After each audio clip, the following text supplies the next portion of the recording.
Hello, team, and welcome to our last week in year two. What? Craziness. Monday, the 13th of July. Let's do it. I love this story. Carrot Club. So, my question to you, what do you think this story is going to be about? You can just see there in the doorway, a little tuft of carrot poking in. You can see a sign on the, it's like maybe a crate. Don't know. What do you think this is going to be about? If you're in school, have a chat with your friends. If you're at home, have a chat with your grown-ups. If you're at home and your grown-ups are busy, have a chat with a cat. If you don't have a cat, have a chat out loud. Just get it out of you. What do you think? What's it going to be about? So, I would like you to read your questions, read the extract, sentence stems, get your answer. You know the drill. Pause me now. What time of day is it? What woke Sally Sprout? Where does our story take place? And what could she see when she peered through her crate? It was midnight in the supermarket, and the veggies were sleeping soundly. Suddenly, Sally Sprout was woken by the sound of footsteps coming from the crate next door. She peered through a hole and was surprised to see a line of carrots disappearing under the counter. She decided to follow them and see what was going on.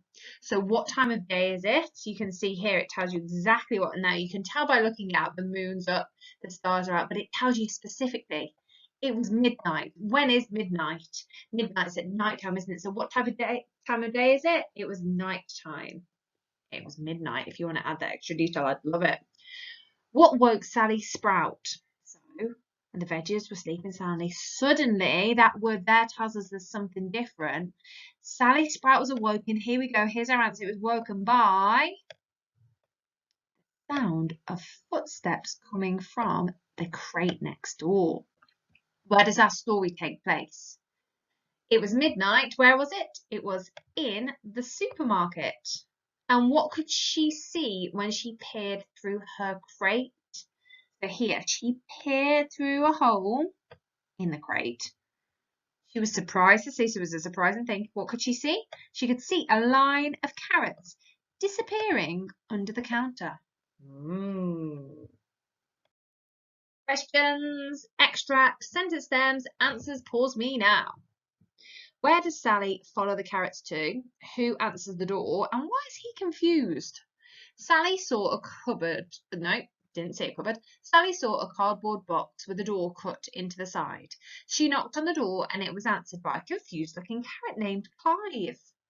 What are you doing here? Asked Clive. Only carrots are allowed at Carrot Club. What's Carrot Club? Asked Sally excitedly, looking past him as he spoke. So where does Sally follow the carrots to? Sally saw a cardboard box with a door cut on the side. She knocked on it and answered. So she followed them to a cardboard box. But what is on the cardboard box? What's written on there? Carrot Club. And you can see it here. We always want to get it in the text, though, don't we, when we're answering questions about it. So where does Sally follow the carrots to? A cardboard box, which is called Carrot Club. I'm intrigued. Who answers the door and why is he confused? So she knocked on the door. It was answered by a confused-looking carrot named Clive.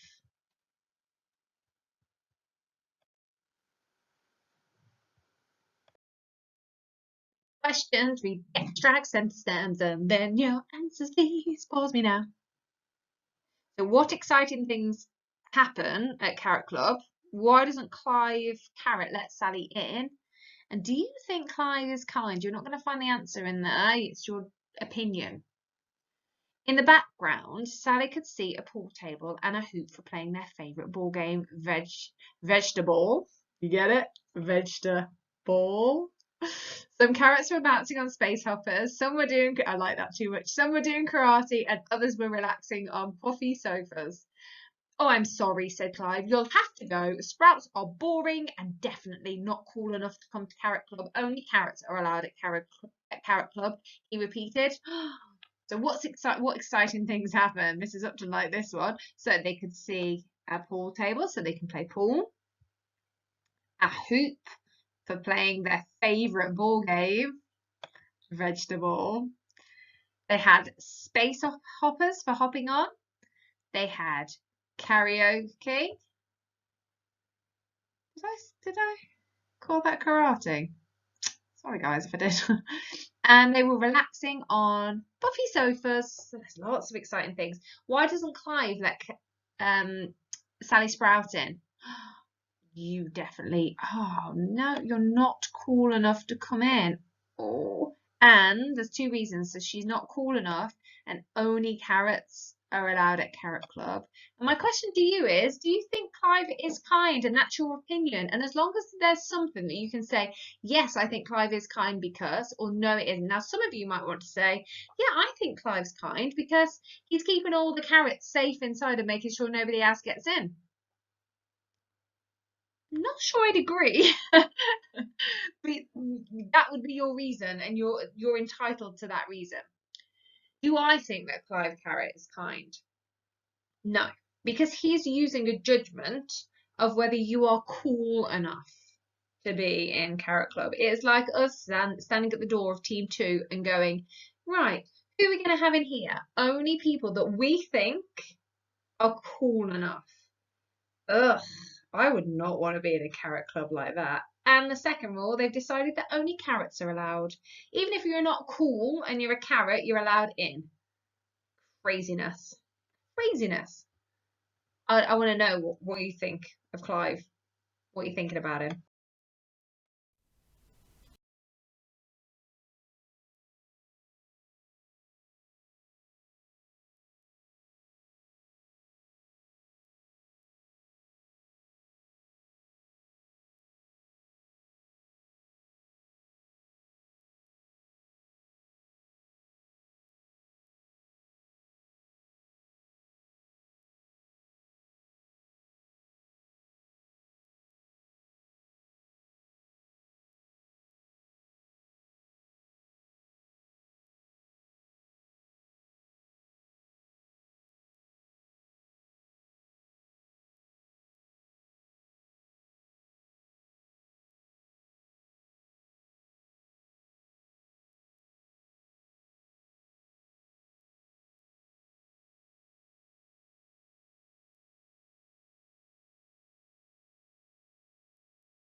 Complete the sentences for each shape. There are this many equal parts. There is this part shaded. So this part is shaded and we want fractions, and then B is the same. There are this equal parts. There is this part of it shaded. This many out of this are shaded, is shading. Pause me now to answer that, guys. Pause me now. There are two equal parts. One part is shaded, so 1 out of the 2 is shaded, so that's half as a fraction, isn't it? And there are 3 equal parts.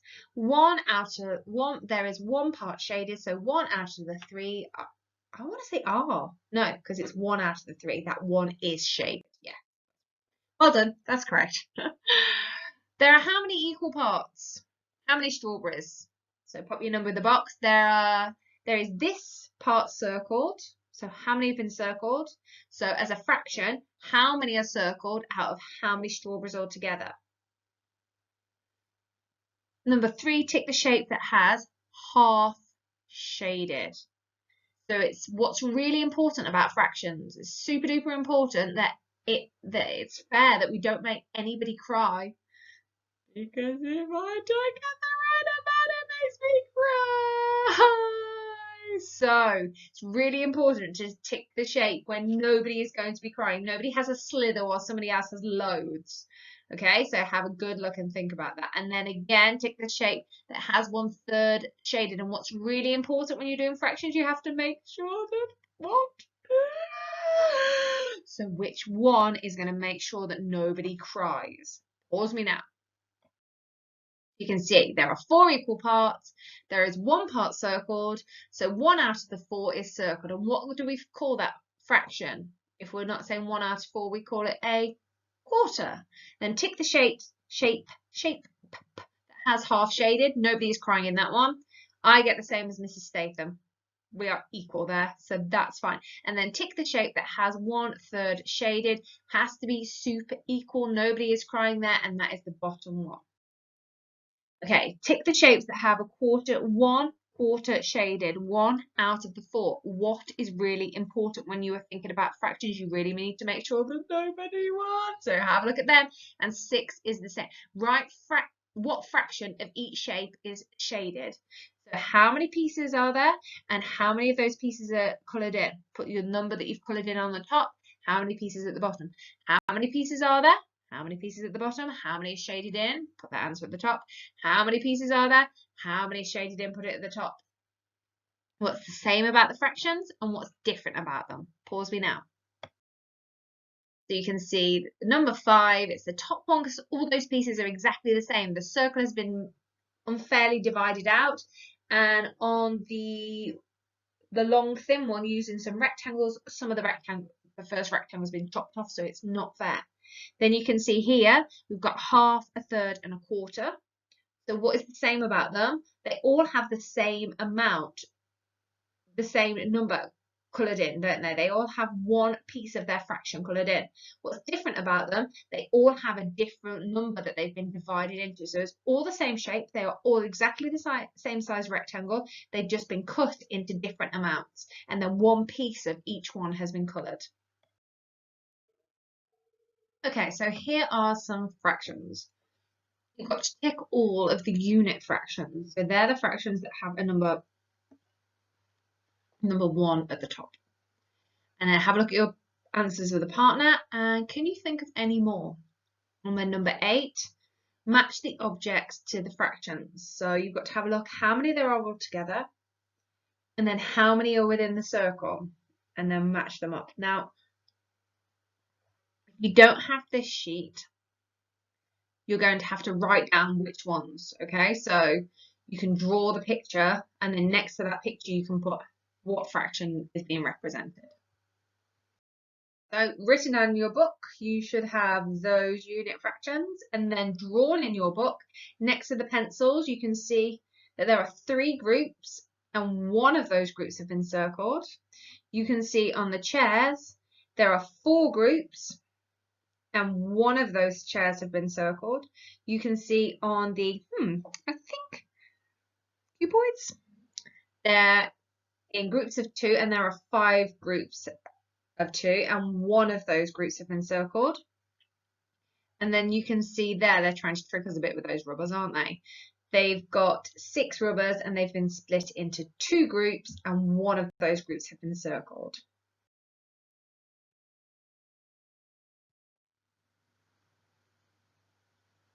Escape the haunted house. Oh. Sorry, I imagine that was really loud and it could be really inappropriate. So I'm sorry to any grown-ups there. Guys, we've got to escape the haunted house. So you were out trick-or-treating with your friends on Halloween, and you decided to visit the spooky haunted house on the hill. You tiptoed up the long spooky path and rang the doorbell. The creaky door swung open, and without thinking, you crept inside to search for treats. Just then, the door slammed shut behind you with a bang. You tried to open it, but you found it was locked. You could be locked in the haunted house all night. So you've got to solve the clues and puzzles hidden in each room of the house and reveal the keypad code needed to open the door. So it's a special keypad code. The clues could be anywhere in the haunted house, and there are ghosts and ghouls everywhere, so you need to keep your eyes peeled and your wits about you. Good luck. Who would you be down at the bottom? Would you be a witch? Would you be a vampire? Would you be a devil? I think I'd be a witch. Magical powers. Magical power. So it looks like this. We are each day going to get 2 of the digits. You're going to spend a week in this room, guys. So each day we're going to get 2 of the digits. So today we're going to get the first and second digit to be the code. So how many of these words can be made into new words by adding the suffix ness? So have a look at these words. Can you add a suffix to them? If you can, write the word out, write it with a suffix ness, and add it to your collection of words that can. And then we're going to count how many words, and that answer is going to be our first clue. So pause me now. So 4 words can be made into new words by adding the suffix ness. They are darkness, sadness, rudeness, illness. So our first clue is the number 4. Dun, dun, dun. Let's look at what's next. Some of these pairs of words can be turned into contractions. But how many? So again, I would like you to write down the words that you can change into contractions. So have a look at cannot. Is there a contraction that we can pop those 2 together? Get rid of an O and put an apostrophe in? I think there is. So have a work through these, and we're going to find out how many words we can make into contractions. Pause me now. So 6 of these words can be turned into contractions. We've got can't, he'd, we're, I'm, didn't. I'll put my fingers up, you can't see them, and she'll. So that is 6 words. So our clue number 2 is 6. So we have a 4 and we have a 6. Okay, we're going to have to wait for tomorrow to get 2 more. Stay safe in there, guys. Oh, there we go. 1 6. Still so safe. Having too much fun. So, are you an adventurer? I would like you to have a read of these sentences about each individual. So we've got a person at the top in bed, we've got some lizard, and then we've got a person at the bottom. So who do you think is an adventurer and who do you think is not, and why? You've got to be able to describe and tell me why. Pause me now. Okay, we've got some new ones who are adventurers, who are not. Have a little read of what they're saying. Do you think that that's an adventure attitude or not? Pause me now. So we can see somebody who lives in a quiet street because they don't like the noise, checking under the bed for spiders before they go to bed every night. Are you ready for adventure? Absolutely not. There could definitely be spiders on an adventure. No, stay in bed. I belong to a beavers group and I love exploring the woods where we live. I have a pet lizard called Harvey. Is he an adventurer? Sounds more like it. Likes exploring in the woods. I love being outdoors. I spend most of my time in the garden with a magnifying glass and a notepad. Absolutely. If you if you find anything that you need to write down, that notepad is there. I don't know why my I don't know my left from my right and get lost walking from my house to my school. If you are an adventurer, you need to have a really good sense of direction and tracking to know where you're going to go. Probably not going to be somewhere that you've ever been before, so you have to remember signposts, how to survive out there. I love looking at maps and making my own. I like to pretend that I'm on a quest to discover lost treasure. That is an explorer, born explorer. And I love sleeping in my lovely warm bed, and I don't like getting cold. That sounds like me. No, not an explorer. So I would like you to create 2 different characters. I would like you to pretend to be each one. So I'd like you to write it in the first person, like the ones that we've just been looking at. So it's I, me, my. Write in the first person. Give me an example of an adventurer and a non-adventurer. Okay? Pause me now.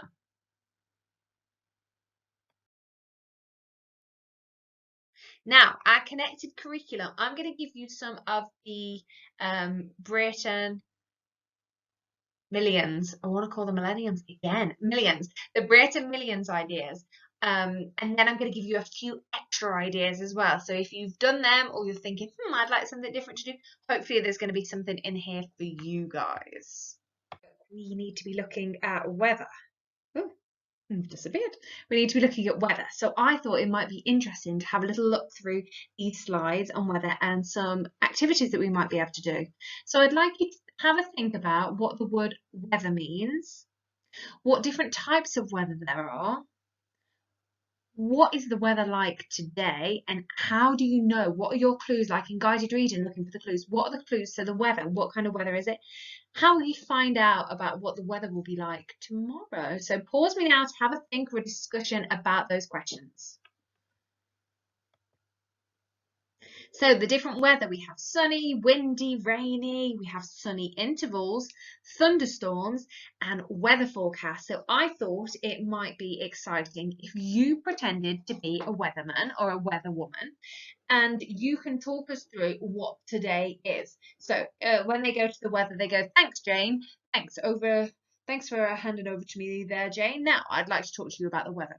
So today we can see that it's a very sunny day, and we know that it's a very sunny day because the sky is blue, there are no clouds in sight, and it's very warm. The temperature is high today. So I want you to go through, so decide what kind of day you're going to be reporting on. You could pretend to be in a blizzard. It could be the coldest, most wintry day you've ever experienced. It doesn't actually have to be what day it is today. And you're going to do a presentation as the weatherman or the weatherwoman in the studio, being handed over by Jane or whoever you want. I want you to do some reenactments of what it would be like to be a weather person, please.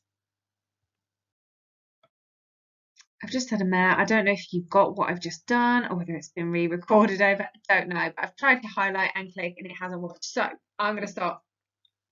I don't know. So if we start with branches snapping in the wind, which one of these looks like it is the picture for that would make a branch snap in the wind? Rain, really heavy rain might. Wind, snow, really heavy snow might as well. Sunny and cloudy. But let's have a look at these other pictures and see about these. So pause me now, because I might not have told you to do this already. Pause me now and have a look which 3 matches. So you need one from the top, one for the middle, one for the bottom. How are you going to match them up? Pause on that. Pause me now. I'm going to mare on this slide, go. So you could be saying, well, rain could snap the branch. You're right, and snow could. But which one of these top pictures, if we pick snow, which one do you think it's going to be? It's going to be this one, isn't it? And this one goes with the snow. Which image do you think at the bottom represents the snow? And if you're not sure, work backwards. Which one do you know for sure? We know that's fog, don't we, for sure? F-O-G, fog. Which one do you think is going to be snow? Which one looks like it's like this one, I reckon? Yeah, all greens, all the greens. So then the rain, we said rain could have broke the branches. Is it going to be pink? No. No. Which picture at the top is going to go with the rain? Is it going to be the car fog lights, the sun cream, or the umbrella, of course? And then which one of these at the bottom? Which one at the bottom? It's the center one, isn't it? So which one of these has made the tree branches snap? Windy, sunny and cloudy, or fog? Wind, yes. Shall we have a look? Which one do you think is the wind on the bottom here? Well, this one says fog, doesn't it? This one on the far left-hand side, what's that going to be? You can see the little sun behind the cloud. This one is the wind symbol, so they're all our pinks. So then let's go to the car fog lights. Which picture shows fog? Yeah, it's a misty, magical cloud, isn't it? A fog-like cloud. And then this one says fog, that's easy. And then the last three, let's check we've done it right. Our sun cream, when it's a sunny and cloudy day, and there you can see the sun behind the cloud. Good job, guys.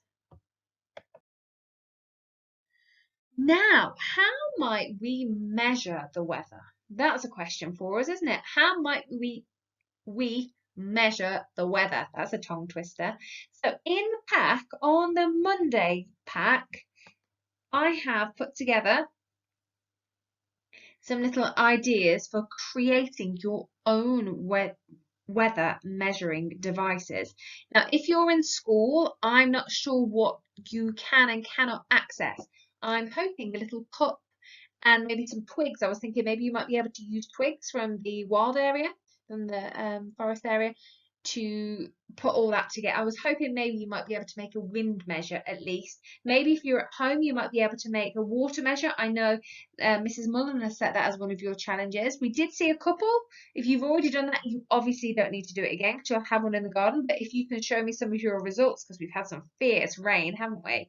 So in the work pack on the Monday, there are some ideas of how you can do this. You can spread it out. You don't need to do it today. They're just some ideas. Now, this video is problematic. I can't download it. So I've got an image here, but I can't download it to my computer to upload it so that it just magically works for you guys. So what I have done is I've made a copy at the top of the BBC bite-sized clip. It's Z9G87TY. If you type in that into the top of the Google, then it will come up. Or you can just Google making weekly weather recordings and that video will come up and you can have a little peek at that video and give you some more information about weather stations.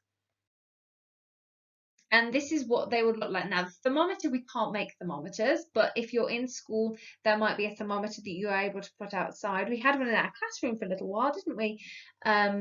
That's how your rain gauge will look if you're at home or if you're able to create that. And then that majestic beast is what the wind direction. You're going to have a little think of, find out of where north, south, east and west is, aren't you? Maybe you need some grown-ups to help you do that if you don't have a compass. Phones have compasses, so you'll be able to find that information out by using your phone. And then I have included in the work booklet a weather report. Now, you don't need to download that weather report to be able to write a weather report. You can have a look on the screen right now. Actually, I'm going to put a bigger one on. I'll add an extra screen in after this one to do a bigger one so that you can get an idea of what it is that we need to look at. I'll do that now. Here I've blown up the sheet a little bit, so if you are at home or if you're in school, and it's tricky getting everything printed out, isn't it? So you can create your own weather report replicating this. So you can put a date and a season at the top, and then you can put what the weather is like today. You can draw an image. Today it has been, it is spelt.